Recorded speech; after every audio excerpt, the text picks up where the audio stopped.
Staples Center is filling up, and it's loud already as we get set for Game 6. Phoenix Suns the same starting lineup now that Chris Paul is back for his 4th straight game. Remaining 5 remain the same for Monty Williams. Meanwhile, for the Clippers again, no Zubats. So they'll go small ball and well, but small ball went very well in Game 5. They opened up leading 20-5.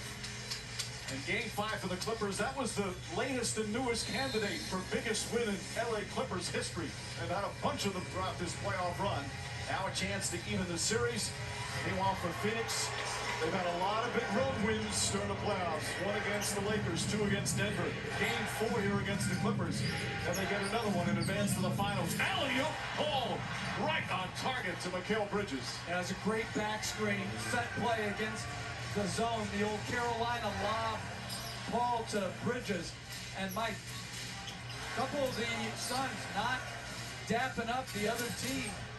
Refusing. Booker wanted no part of Patrick Beverly to start the game. Like the old days, Beverly, nice little footwork spin and a floater for Patrick Beverly, who's had an enormous impact in the series on the defensive end.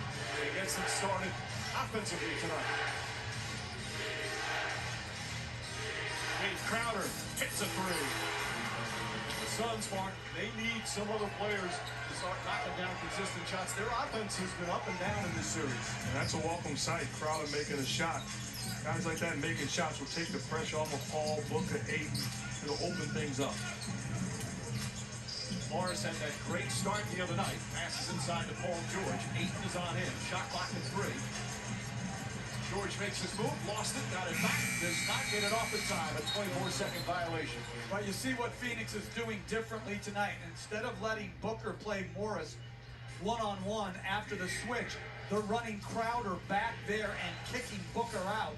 So it's size against size. Part of the fun of this series has been watching the adjustments from these 2 terrific young coaches, Monty Williams and Tyronn Lue. Booker, nice drive, couldn't finish. Jackson comes away. I love Phoenix's attack right now versus the zone.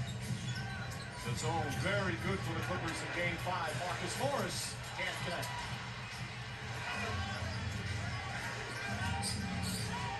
Chris Paul finds a spot. He thought he got hit. Patrick Beverly right there to contest.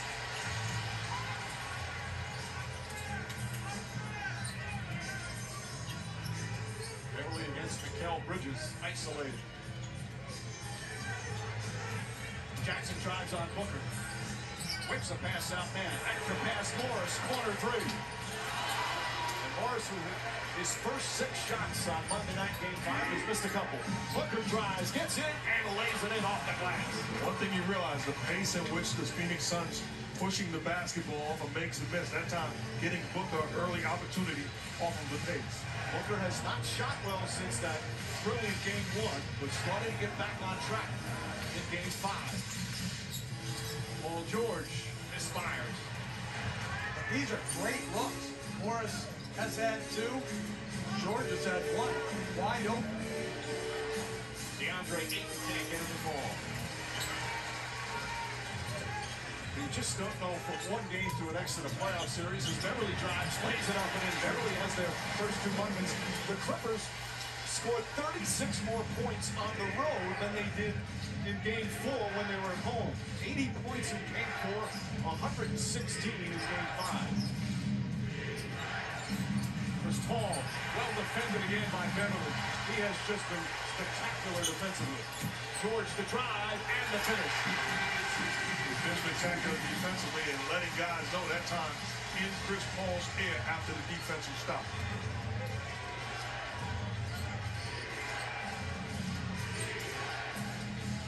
Again, attacking. And a travel ball. What you want from great defenders is never get out of the picture, fight to get back in. So he's on Chris Paul's back defensively, gets back into the picture and contests the shot. And then it leads to quality offense on the other end of the great defense. Bridges picking up George on the switch. George drives inside, lost the handle. Chris Paul looking to push.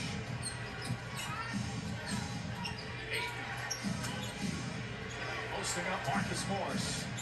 Little jump hook. DeAndre knocks it down. Monty Williams wants to get him more touches more. And already in this ball game, he's getting his share of touches. They're trying to get him quality looks. And quality looks. How about Patrick Beverly? He's a scoring machine here in the first 4 minutes. Has 7 of their 9 points. An answer. Three-pointer the other way. As Chris Paul, who has struggled from downtown here in the series, puts Phoenix back up by 3. But Mike, you look at Patrick Beverly scoring, and if I'm Monty Williams and the Phoenix Suns, I'm not overreacting to that. It's keeping the ball out of the hands of Paul George. I would not believe that Patrick Beverly would win this game for the Clippers. Morris given some room. And Morris off the start. He's been bothered by that sore knee, but he said he felt great the other night in Game 5, best he's felt in a while.